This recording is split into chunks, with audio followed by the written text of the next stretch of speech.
So, the victim's story is completely in line with her court testimony, huh?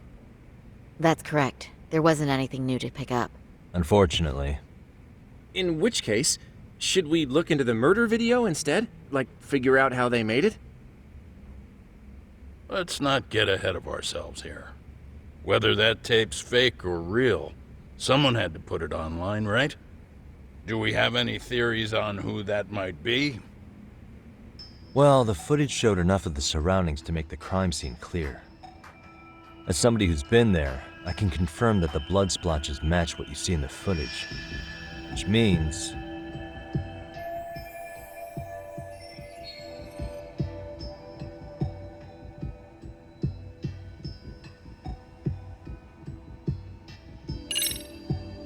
the murderer's accomplices have to be the ones who posted it for him. Yeah, I can't see it any other way. I also agree with Yagami-san. But in that case, what would their motive be? Maybe they wanted to make a mockery of the police, or even the whole system. Huh? We know Ihara got himself convicted for groping, so he'd have an alibi for Mikoshiba's killing. But then, his conspirators turned it around by uploading the murder video online. Almost as if to say, look how he got away with it. I see. Yeah, that does make it sound like he's taunting them. That's well and good, but I'd like to shift gears. Let's talk about the actual fabrication of the video. How does one go about that? Well, for example, the true culprit would be taped murdering Mikoshiba. Then Ihara's face would be copied and blended onto the killers. That's how they'd approach it in a Hollywood movie. But then, wouldn't you be able to see traces of it being faked? Tsukumo-san reported that he's found nothing of the sort in his analysis. We've been down this road before. If we take the stance that the footage is fabricated, we have absolutely nothing to work with. Then let's tackle this from the stance that the video's actually real. If that's the case, there has to be a flaw in the groping issue. I think we've collected enough evidence to find it too. So, what does this do for us? Once Ihara entered the Ikebukuro gates at 7:43 a.m. and stepped onto the platform, he was continuously monitored on camera. But if he really killed Mikoshiba at 7:30 like we saw, there's no way he could have reached Ikebukuro in time. That would mean the person in the footage isn't Ihara, but an impersonator. So that's not really him? Yeah, he's got the sunglasses and hat to help sell the disguise. Wait, if that's the case, after murdering Mikoshiba, wouldn't Ihara have to swap places with the stand-in sometime before being detained? But we didn't see any opportunity for that. Multiple cameras saw Ihara move right up to Mamiya-san as they board the train in Ikebukuro. And the onboard camera recorded them for the entire commute. Not only was the act caught on tape, but his failed escape from the scene was recorded as well. Ultimately, Ihara was pinned down before leaving Mamiya-san's sight, so she had an eye on him the whole time. Right. So the current belief is that Ihara was caught on camera the entire time he was at the station. But wait, that's not entirely accurate, is it? Huh?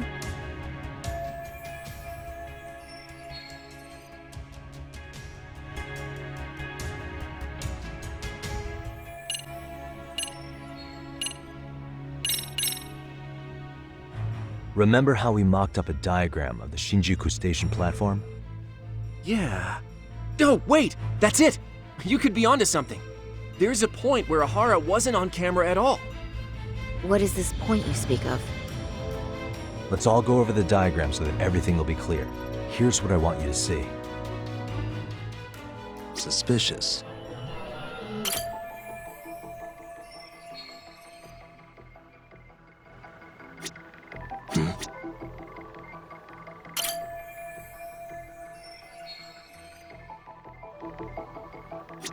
Hey, suspicious.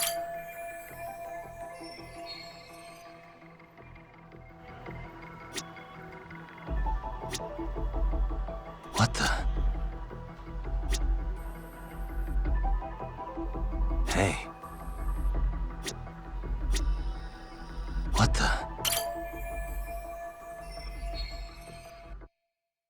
It's very brief, but there's a moment where Ihara and Mamiya-san can't be seen by the security cameras. The dotted lines on the arrow represent the camera's blind spot. It does appear so. So you're saying this is where the groper, the fake Ihara, traded places with the real one? Can't say it's impossible, right? Right. Except if that actually happened, Mamiya-san would have been right behind them at the time. Could the two really swap places without her noticing? In a crowd like that, I think it's feasible. If that really was Ihara's plan, then I'd say he was being careless. Careless? How? Well, on the day of the incident, the station was packed for morning rush hour. That means there was no solid guarantee the assailant could make the switch. He could have been nailed by any random passerby before reaching the blind spot. Good point. Not only that, if Mamiya-san had called for help while the train was still moving, then the first Ihara would have been caught before even reaching the platform. Oh, I mean, yeah! Called it. Think about it, Yagami-san. Why would Ihara's accomplices meticulously plan out every last detail of this alibi, only to leave such a crucial component to chance, as Hoshino-kun pointed out? Oh, just doing my job. True. Good work, Hoshino-kun. In fact, I think that may back up my own take on it. Yeah? What if everything, including the appearance of leaving the plan to chance, was part of the plan? Can you expound on that?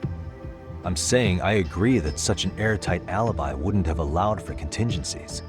And that takes the question to another level. Just how far did they line up the pieces in advance to make the swap work? Are you saying there's more to it than we discussed? What did we miss?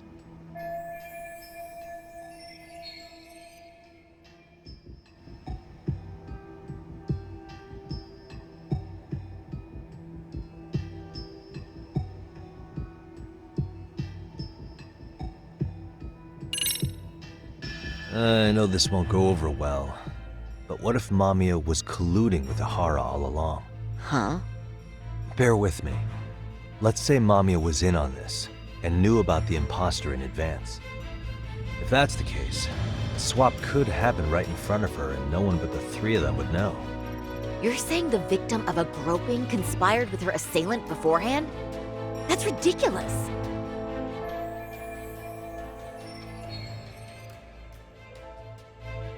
Let me just say, I'm only trying to work out how a swap like that would be guaranteed to work. Now, if Ihara and his stand-in both know that Mamiya will pretend not to have seen them, they can trade places in the blind spot with impunity. Conversely, if Mamiya wasn't in on the plan, the idea of a swap would never work. We can say with certainty that she would have seen the swap, so she could have even called attention to the real Ihara the moment he stepped in. That way, the people around her would be focused on chasing the correct assailant. The rest is as we know it. They caught Ihara and detained him until the police showed up. Hold that thought. If your theory is accurate, what about Ihara's trace evidence? Remember that fibers of the victim's underwear were detected on his hand. Well, that can also be explained by Mamiya being in on the plan. For example, while the stand-in was showing himself at the security cameras, Mamiya could have easily provided Ihara access to a pair of underwear at the same time. Maybe the stand-in loitered around for so long because he was letting everyone else get themselves in place. It's not impossible. We can work out the other details later, but the point is, Ihara's murder alibi is shot if Mamiya was involved. In summary, it's possible Ihara disgraced himself to secure an unshakable alibi for Mikushiba's murder. I'll concede that it's an avenue worth pursuing. And when it comes to the prosecution, they can't just admit they got the first case so wrong. Plus, they can't question Ihara about Mikushiba's murder. In fact, their only option is to claim the tape was faked. So he managed to make a farce out of the system after all. Well, his court case for his son's bullying did get more or less thrown out, didn't it? The school, the investigative committee, and the court all agreed there wasn't enough evidence to convict anyone. No surprise for me that the guy held a grudge against the system for so long. Hold on. Before we all decide on this, What's up? The obvious question to me is why would Mamiya be party to such a crime? She appears more than financially stable, and she's even raising a child. So why would she do something so enormously risky as helping establish a murder alibi? Yeah, I haven't gotten that far yet. But maybe she was promised something that far exceeds the risk. Or maybe Ihara has some kind of dirt on her even? Enough to make her help with a murder?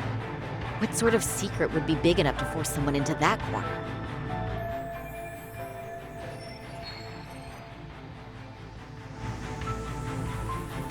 What info do we have on Mamiya anyway? Maybe we can spot a connection to Ihara through her profile. I'll pull her information. Just a second. Oh, I just thought of something else those two would have guaranteed by working together. What's that? If Ihara wanted to use this crime as a murder alibi, he needed it to blow up into the public eye. But if he had chosen a victim who stayed silent, then nothing would have come of it. A solid plan would need to eliminate that variable, which means Mamiya being an accomplice was crucial to Ihara's success. That's true. Looks like Ihara pulled one over on the prosecution then. Had his accomplices right where he wanted them, even his victim. Once we learn how he's connected to Mamiya, we can root out the rest of his team. Let's see. According to her file, her maiden name is Yui Suzuki. 30 years old, so that's consistent. Originally from Ota, Tokyo. Attended a private high school called Kurakawa Academy. Later graduated from Toto University. Huh. Met her husband on the job, apparently. Her husband, Taichi Mamiya, is an industrial designer at Techno Zeta Inc. 6 years ago, she gave birth to their only son, Sota-kun, who's now in first grade. Hold on. You said she went to Kurakawa Academy? I heard that name in Ijincho. If I recall correctly...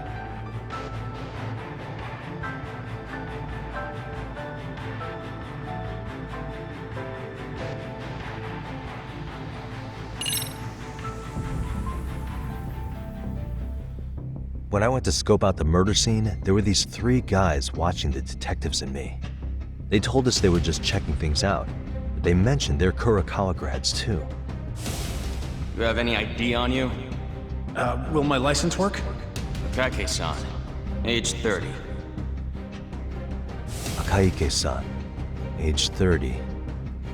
Mommy is 30 as well. What's that got to do with anything? Aren't we trying to find a connection between Mamiya and Ihara? I found the Kurakawa Academy website. Looks like they're pretty prestigious. It's in Tokyo, specifically in Ota. Pretty close to where Mamiya lived. Oh, What? the girls there get such cute uniforms. You little... You want to start all over from the bar exam? Wait, I've seen that uniform before too, actually. Where? On an old picture of a teacher at Seiryo High. Sawa-sensei. Ihara's son confided in her. Is she actually a Kurakawa grad too? I don't know Sawa-sensei's exact age, but she could well be 30. Maybe all of them were even classmates. Could this mean they're actually linked? The victim and her up-to-now unrelated assailant? It's a tenuous link at best. Could fall apart any time. But no true detective alive would pass it up. Then, around 7:30 a.m., the time frame when Ihara killed Mikoshiba, the other conspirators were probably nearby, even though they weren't on camera. At the same time, 30 kilometers away at Ikebukuro Station, a man who looks like Ihara is caught on camera. We'll call that guy the stand-in. The stand-in made sure he was in front of the cameras for more than an hour before boarding the 9:06 a.m. train, the same one Yui Mamiya was on. After committing sexual battery on that train, he meets the real Ihara in the camera's blind spot, and they change places. That's how he established a false alibi for Mikoshiba's murder. And to achieve this, the victim, Yui Mamiya, had to have been in on it from the start. Sure are a lot of people getting their hands dirty for Ihara. Mamiya, Ahara stand-in on the train, the guys who kidnapped Mikoshiba. How did some troubled cop manage to recruit so many allies? Well, one person that comes to mind who might be the key to all this is Yoko Sawa. She's a teacher at Seiryo High. She was the only adult Toshiro-kun ever told about the bullying, and she supervised Mikoshiba as a teacher before he disappeared. On top of that, she's a Kurokawa Academy graduate, same as Mamiya. Those trespassers at the murder scene were also from Kurokawa. Since they're all about the same age, it's possible they were all classmates. So you're saying these classmates are also Ahara's murder accomplices? If we consider Yoko Sawa the central link, that's very possible. We do know that as a teacher, she felt deep remorse for Toshiro-kun's suicide. Maybe she recruited her old classmates to help Ahara take his revenge. Yeah, best not to rule that out. Though I'm hoping that's not the case. Why's that? It's just, she's a really good teacher. She's passionate, responsible. She's always putting the students first. I know she regrets the past, that a student died on her watch. And now another of her students, Mikoshiba, is found murdered. So if it turns out she's involved in that, I doubt I'll be able to trust my own judge of character ever again. Yagami. I'm going back to Ijincho tomorrow. The plan is to bring up Mamiya's name to Sawa-sensei and see how she reacts. Until then, let's not jump to conclusions about her involvement. All right. Can I chime in real quick? I was looking into Kurokawa Academy and I stumbled across something that may be relevant. What's that? Well, it happened 13 years ago, but there was an attempted suicide. A third year jumped off the school's roof after being thoroughly humiliated.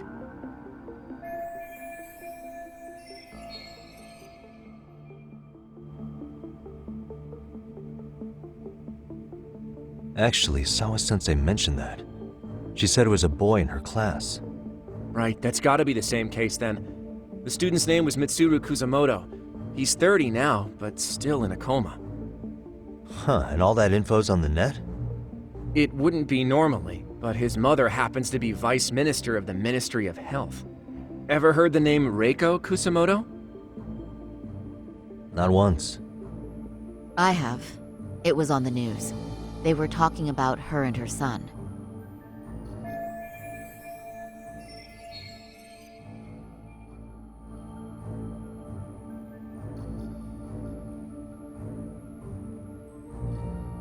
Well, do you remember the uproar in the health ministry when Vice Minister Ichinose got arrested? Apparently, his successor couldn't contain the resulting chaos, which is when Kusamoto-san got tapped to lead. They couldn't afford another criminal scandal, so her promotion was out of the blue. She was a safe choice, a veteran with tenure and experience. Not to mention, her son's tragedy made people see her as a more sympathetic figure. Very popular. She's kind of a new generation heroine, so to speak. Huh. Is any of that relevant to the case at hand, though? Who knows? But Reiko Kusamoto and Ahara both have children who were bullying victims. I don't think that's a connection we can afford to overlook, if you ask me. Okay, so Kusamoto's son. What exactly happened to him? Let's see. He was bullied by a fellow third year at his school, Shinya Kawai. The records say he harassed Mitsuru-kun every day, in and out of school. Well, one time he even stuffed dirty rags in his mouth. That's so cruel. Yeah, and the teacher was a real piece of work. Apparently he knew, but he just smirked and said, "Don't overdo it." Oh, I remember now. The media pounced on that one hard. If they were classmates, then both Sawa-sensei and Mamiya would know about this. And maybe because they couldn't save Mitsuru-kun, their guilt left them open to Ahara's persuasion. But to prove that, we'll have to hear from them directly. I'll talk to Sawa-sensei first thing tomorrow. That'd be helpful. In the meantime, I'll be working on Ahara's appeal. It's clear they missed something important in the trial, since Ahara is apparently innocent of sexual battery. being that he was out committing murder at the time. What started as a simple harassment case sure has blown up big.